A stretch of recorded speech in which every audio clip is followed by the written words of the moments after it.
ఇప్పుడు అందరి నోట వినిపించే పేరు పుష్ప 2. ఈ సినిమా గురించి ఏళ్లుగా వెయిట్ చేస్తున్నారు. ఈ క్రమంలోనే బన్నీ గురించి ఓ విషయం బయటకొచ్చింది. ఈ సినిమాకు అల్లు అర్జున్ ఏకంగా 300 కోట్ల రూపాయలు రెమ్యూనరేషన్ గా తీసుకున్నారు. అది నిజమే. ప్రస్తుతం అత్యధిక రెమ్యూనరేషన్ తీసుకున్న హీరోగా ఫస్ట్ పొజిషన్ లో ఉన్నారు అల్లు అర్జున్. ఇప్పుడు 300 కోట్లు ఓకే. మరి బన్నీ ఫస్ట్ రెమ్యూనరేషన్ ఎంతో మీకు తెలుసా? అక్షరాల 100 రూపాయలు. ఎస్, మీరు విన్నది నిజమే. ఆ 100 రూపాయలు ఇచ్చింది కూడా గ్రేట్ డైరెక్టర్ రాఘవేందర్ రావు గారు. ఓసారి చిరంజీవి బర్త్డే అప్పుడు బన్నీ డాన్స్ చేశాడు.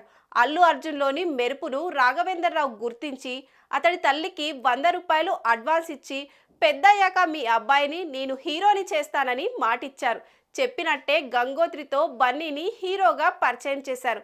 సినిమా పరంగా తొలి సంపాదన కావడంతో ఆ నోటును బన్నీ దాచుకున్నారట.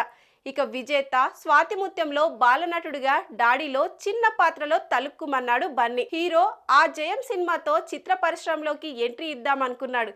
కానీ గంగోత్రితో అది సాధ్యమైంది. ఫైనల్ గా ఇప్పుడు 100 రూపాయలు తీసుకున్న బన్నీ ఇప్పుడు ఏకంగా 300 కోట్ల రెమ్యూనరేషన్ తీసుకునే స్టేజ్కి ఎదగడం ఎంతో మందికి ఇన్స్పిరేషన్.